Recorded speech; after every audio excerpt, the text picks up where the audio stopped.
Hello guys, let's see how to connect the Apple Store Connect API with Node.js. First we're going to start from this website here. It's the developer.apple.com App Store Connect API documentation. Here you can find the information about how to set up the initial steps. Let's see the documentation here. It gives us some overviews. See the first step here. So you have to go through these topics to have the key. It will help you to download your key, which is just a file with .p8 format. You have to have that, and it tells you how to create the API key. So you're going to log into the App Store Connect, then select the user and access option, and select the API key tab, click download API. That's it. And this is a very straightforward procedure. You have to have the file. It will give you a file called with an ID and .p8 format. So you have to have that in your folder, right? So I'm assuming that you already have that. Next we are going to visit this link here. It's an article from medium.com. It's a very a basic guide to App Store Connect API. It says a lot of things about how to use the API and how to connect with it. I'll give the links in the description, don't worry. So it gives an overview of how to use the JWT token that that is used to authorize with the Apple Connect server. So you have to have the issuer ID. The ID is found on top of Apple App Store Connect. So it will tell you where to find the IDs and keys and all sort of things. Notice that you have to have an issuer ID, a private key ID, expiration time. So expiration time is the 20-minute maximum, so that's something else. You have to add the audience. Audience is always a single value. Apple Store Connect v1 algorithm, that is JWT. So this is the algorithm ES256. So these are the 5 things that we have to have. It also give a sample code, but it's in Ruby. We are not going to use Ruby. We will see how to implement that in Node.js. So it uses the issuer ID, key ID, private key. So the private key is the key inside the document you download from the Apple Store Connect following the first step. So if you do everything that the first step says, then you will have a file called .p8. So the private key will be inside that .p8 file. I'm not going to show you mine because of privacy reasons. So you have to it's a very simple step. If you just follow the guidelines given in the Apple's website, Apple Connect's API website, then that will be enough.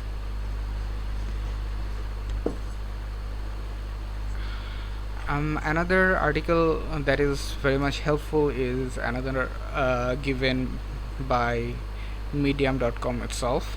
So authenticating Apple's new App Store API Node.js using JWT, but it does not, I'm afraid it doesn't give the full info. I'm going to show you from the end-to-end solution, from connecting token to calling an API and getting information from that. So that is also helpful. All 3 links will be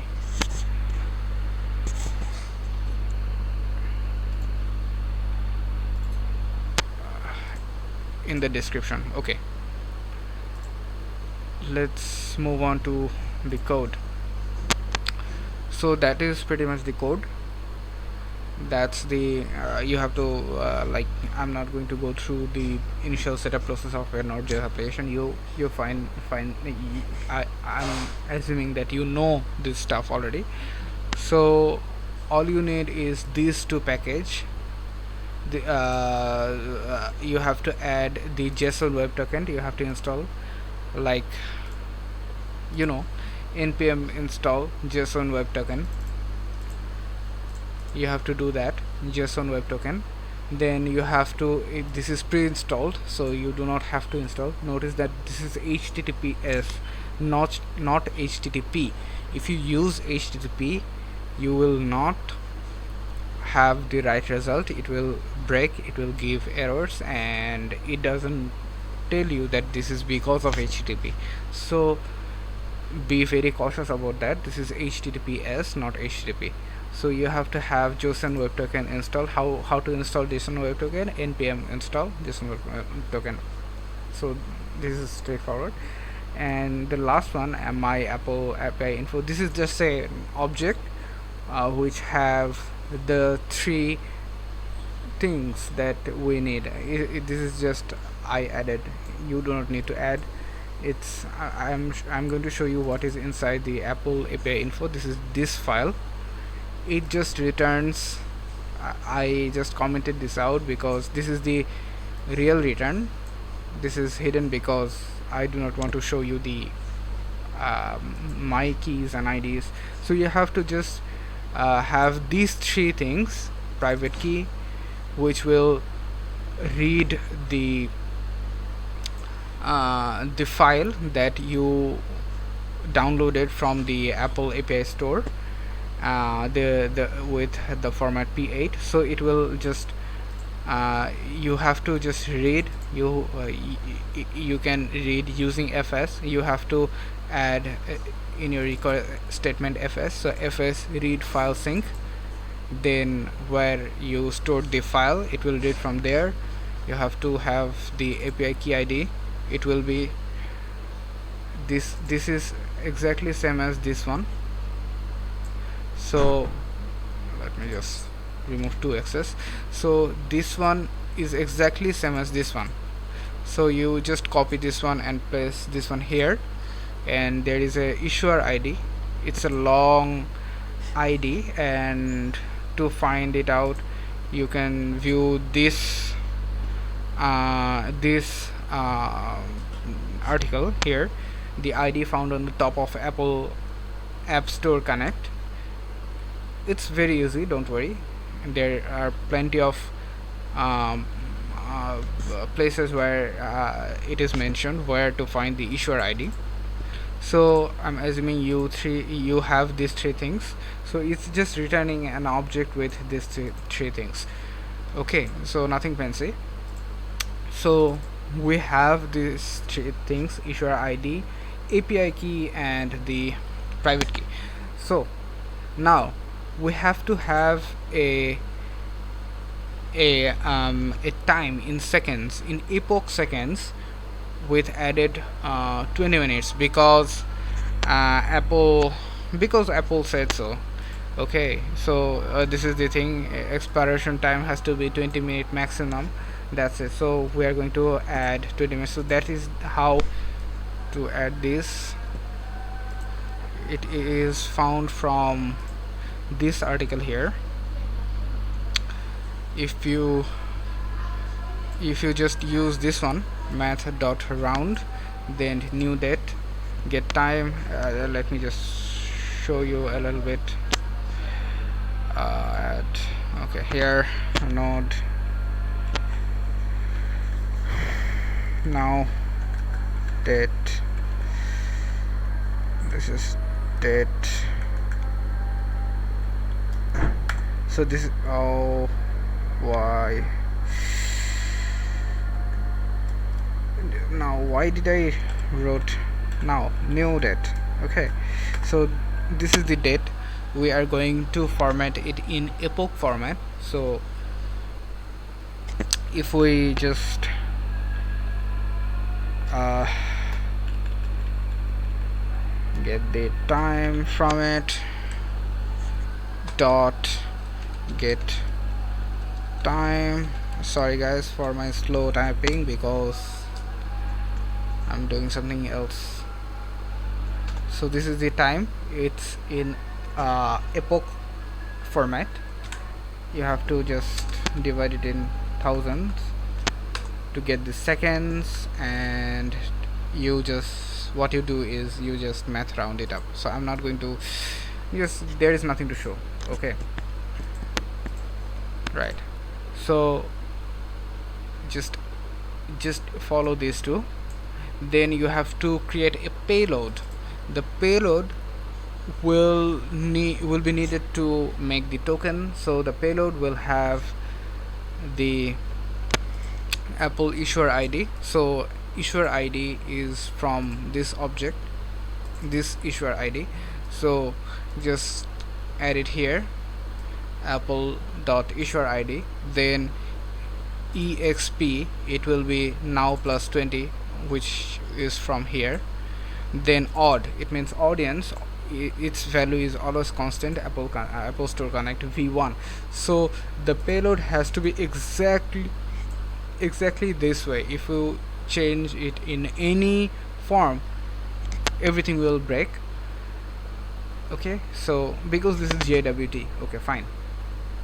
You also have to have the sign in option. It also needs to be exactly same way. The algorithm has to set ES256.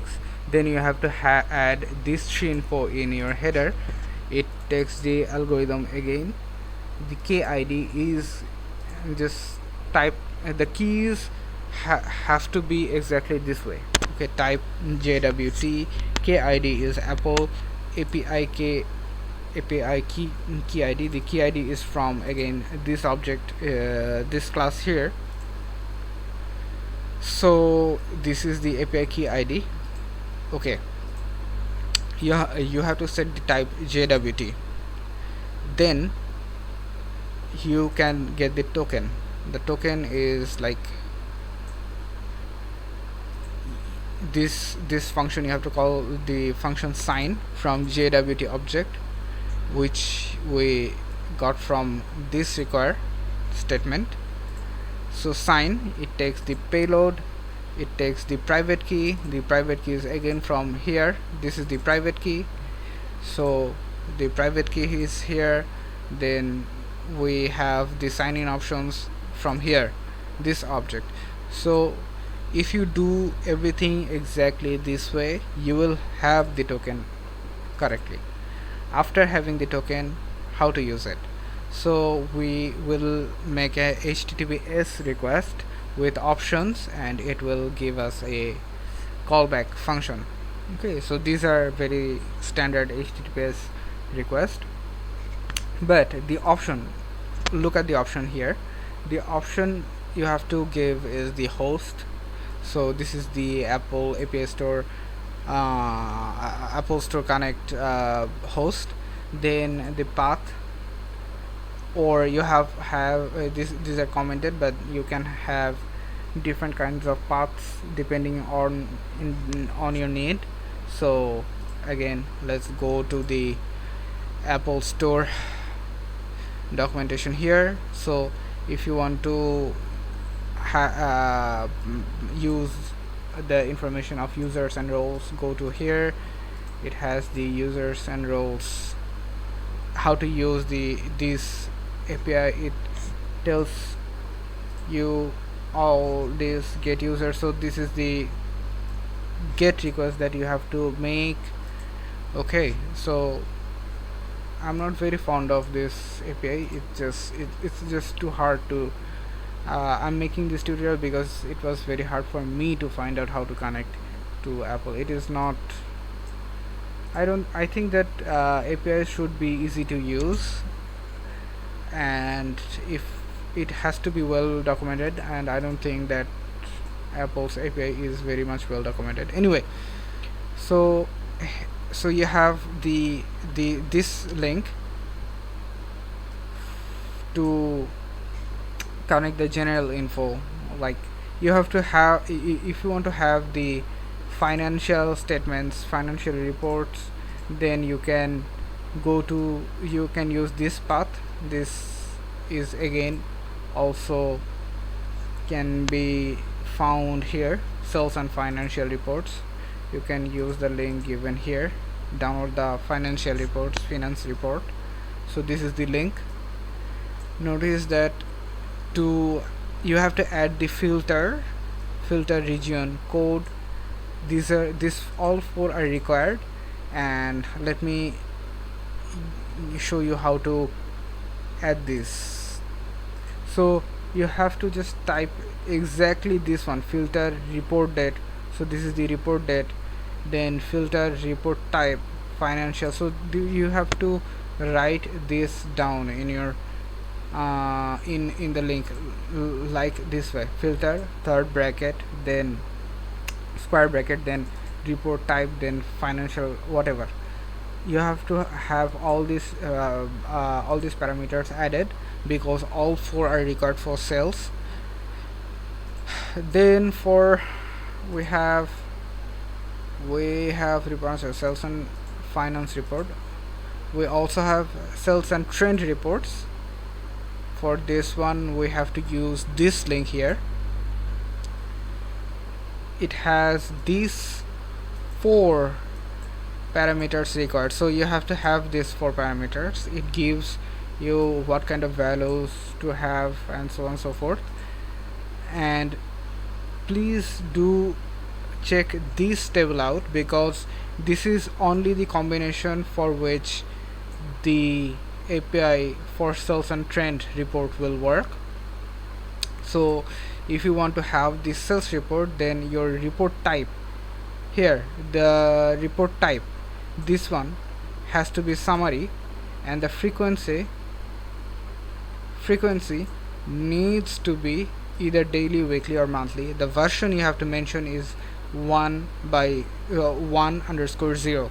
So these are the only combination that will work. If you do not follow this combination, then it will give some very obscure, vague error. So yeah, there are lots of steps where the API is just not so good to handle. Okay, so these are the links. Let's get back to the code. So you have to set the method to get, because this is a get request, and in header you have to add this line. Why? Because for this to link, it expect that your accept header is application /a gzip, and for others, for this one, it expects it to be application /json. So you have to have this this thing, accept parameter, added to your header. You also need, this is the most important thing, you have to have the authorization added. So the token, remember the token that we are going to have using all these private key, key ID, issue ID, and etc. The token that we will get from here using JWT sign, we will use that in here exactly like this way. You have to add this authorization key with this value BRR, then there is a space, so BRR, then space, then the token plus the token. So this will form the full header section. This is the only thing that you will need. So that's it. Now let's make the simple HTTPS request. So this is, you are making a HTTP request where you are giving the option from here, and you are using the callback function here to write everything to the console. So let's save it and see how it works.